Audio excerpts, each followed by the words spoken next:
اپنا اٹھنا بیٹھنا اور اپنی دین کی سمجھ حاصل کرنا، اس کے لیے جو اجمالی طور پر جن کے بارے میں آپ سمجھتے ہیں کہ متبع سنت ہیں الحمدللہ، اور الحمدللہ دین کی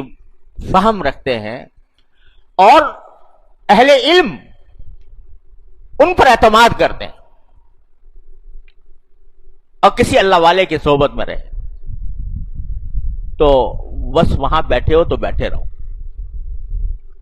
اب ادھر ادھر نہ بھاگو۔ معلوم صاحب فلاں صاحب کا بڑا زبردست آج کل چرچا ہے، اور فلاں صاحب جو ہے ان کے ہاں درس قرآن بڑا زبردست ہوتا ہے، اور مخلوق جمع ہوتی ہے اور بہت فائدہ ہوتا ہے لوگوں کو۔ اچھا بھی ذرا ہم بھی جا کے دیکھیں، اچھے خاصے ایک جگہ بیٹھے ہیں اور وہاں سے دین حاصل ہو رہا ہے،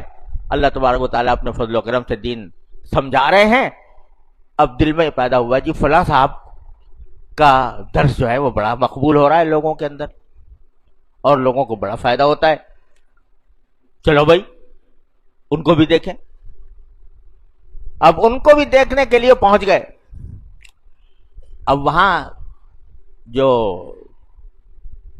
لوگ جمع ہیں بیچارے، وہ ان کی زبان کے فصاحت و بلاغت سے، ان کی طرز تکلم سے ان کے متاثر ہیں، لوگ بیٹھے ہوئے سر دھن رہے ہیں ان کی باتوں پر۔ اب کس حد تک صحیح ہے کس حد تک غلط ہے اسے جانچنے کا نہ ان کو پتا نہ ان کو پتا۔ نتیجہ یہ کہ وہاں جا کر ایک ٹیڑھ پیدا ہو گئی، بھائی یہاں تو بڑا مزہ آتا ہے، یہاں پر بہت پبلک آتی ہے اور بڑا مزہ آتا ہے، یار ہم تو غلط جگہ چلے گئے تھے۔ تو کیا ہوا، پٹڑی بدل گئی، لائن تبدیل ہو گئی، اب وہاں کی باتیں لگنے لگی دل میں، تو کیا ہوا کہ وہ ٹیڑھ ہوتے ہوتے ہوتے ہوتے کہاں سے کہاں پہنچ گئی۔ اب ادھر ادھر جانے کی ضرورت نہیں، اسی لیے کہا گیا، یہاں تک کہ یہ کہا ہے کہ جب آدمی کسی شیخ سے اس کا اصلاحی تعلق ہو جائے، بیعت ہو جائے، تو کسی دوسرے کی مجلسوں میں جانا بھی کچھ اچھا نہیں، چلا جائے چلو کوئی بات نہیں، کبھی چلا، گناہ جائز کام نہیں ہے، اگر دوسرا بھی متبع سنت ہے سب کچھ ہے، لیکن فائدہ نہیں ہوگا۔ فائدہ اسی جگہ ہوگا جہاں کہ جس سے اللہ تعالی نے تعلق جوڑا ہے، فائدہ وہیں ہوگا، اسی جگہ ہوگا۔ ہاں، جوڑنے سے پہلے یہ تحقیق کر لو کہ بھئی متبع سنت ہیں، کسی اللہ والے کی صحبت میں رہے ہیں، کسی اللہ والے نے ان کو اس بات کا مجاز بنایا ہے، اور عام ان کا طرز عمل جو ہے وہ سنت کے مطابق ہے، علماء اہل اللہ ان کو پسند کرتے ہیں یا ان کی بات پر اعتماد کرتے ہیں، یہ اطمینان پہلے کر لو۔ جب کر لیا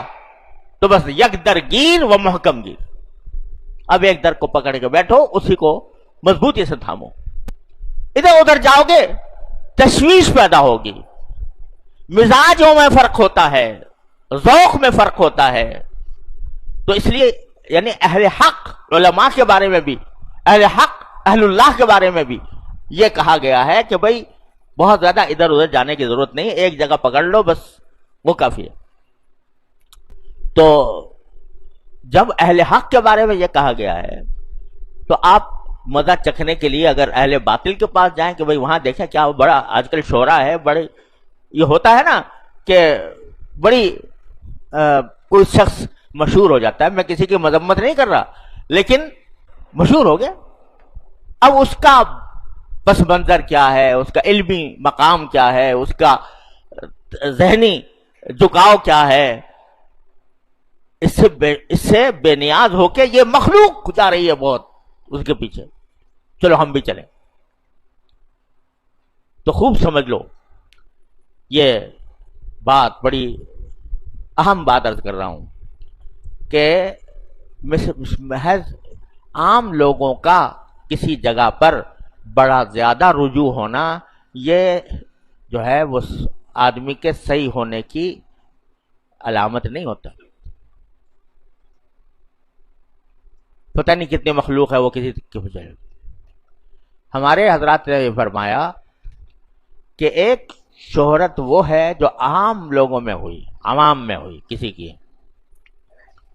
عوام کل انعام، ان میں ہو گئی شہرت، یہ بڑے اچھے مقرر ہیں جی، بڑی بہترین بولتے ہیں وغیرہ وغیرہ، علماء میں کوئی خاص اس کا ذکر فکر نہیں۔ تو جو شہرت عوام سے آتی ہے اور پھر رفتہ چل کے علماء تک بھی پہنچ جاتی ہے، اچھا بھائی یہ لوگ پسند کر رہے ہیں، چلو بھائی ہم بھی کچھ نہیں کہتے وغیرہ، تو